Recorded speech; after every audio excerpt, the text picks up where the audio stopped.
Welcome back to Whisky Whims with me, Stuart. Today we've got a sample that was sent to me from one of the Tabes guys from Grant. It's Blue Spot 7-year-old, and I've actually covered this on the Drowning In, but I felt like it deserved a full review because I've quite enjoyed the few tipples I've had from it.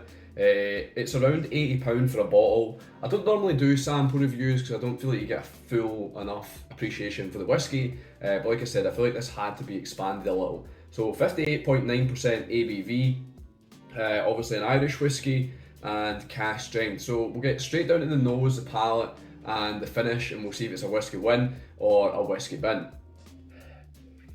So on the nose, what I said from the Drowning In was banana pancakes, and I've still got that, but I feel like there's some strawberry jam spread on top of there. There's a little bit of dry oranges with like a sugar dusting or a coating of sugar on there. It is quite, I feel, cakey, like a little doughy. I was thinking that initially it was quite hard hitting because it's 58.7%, 58.9% ABV. But honestly, after a while in the glass, it opens up and that kind of subsides a little bit. And I would say this definitely needs poured and then sat for a while. The couple times that I've had it, and I've not been having loads of it because I've been quite enjoying it. I'll just ruin the review really. But yeah, I've been quite enjoying it, so I've been having like little measures of it. And yeah, every time I just let it sit for a bit to open up.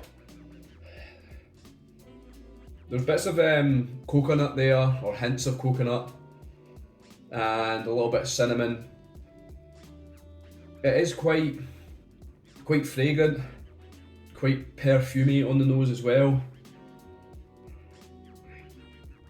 But all round, like, a really enjoyable nose, quite complex. I feel a lot going on, a lot of different elements, but it's not disjointed at all. It's quite well harmonised. The palate.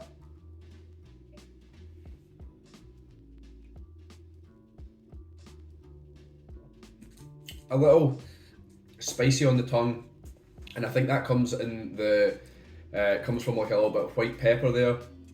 The ABV is definitely evident, but it's nothing that you can't deal with. I don't think it needs water. I've had this over several occasions and I've yet to add water to it, so I've enjoyed it enough without the water. It's extremely oily in the mouthfeel as well. There's a little bit of like this a vanilla cream inside some sort of sponge. Maybe like Madeira cake or something, or a Victoria sponge. I know Madeira cake doesn't normally have cream in it, but I'm just trying to think of something like that because I can taste Madeira cake, or just maybe a normal, like I said, Victoria sponge. There's some more spices in there that I can't really pick out, possibly something like nutmeg. But yeah, the coconut, I think I said coconut in the nose, the coconut here as well, it gives you that, Jura's walking upstairs, it gives you that kind of oily feel that you get from eating a lot of coconut. Like the remnants of coconut, it's there in the palate, quite nice, quite enjoyable. There's some stewed apples that bring a real fruity sweetness to the palate as well. Yeah, once again, extremely enjoyable in the palate. I actually prefer the palate to the nose here because I feel like the nose is a little bit, yeah, it's a little bit punchy, but the palate is just, initially you get a little bit of a heat, but once that subsides, honestly, it's actually a really good whiskey, and I'm surprised I'm saying that for an Irish whiskey.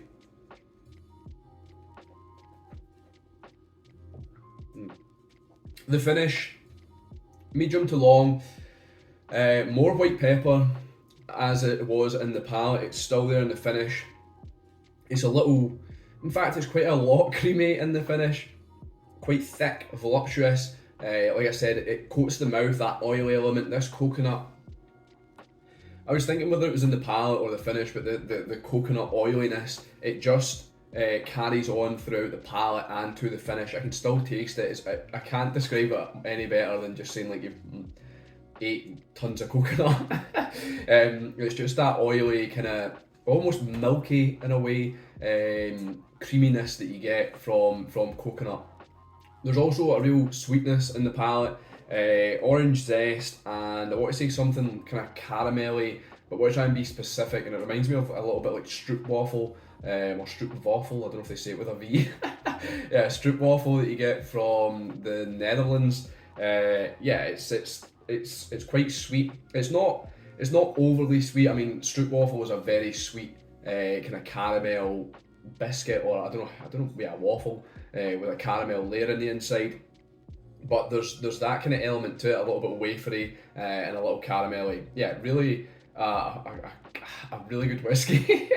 I'm almost like slapping myself because it's Irish, and I've had a couple Irish that I've enjoyed, but not many. But this has definitely been a standout from the samples from the Drown and Down and from the Irish samples that have been sent.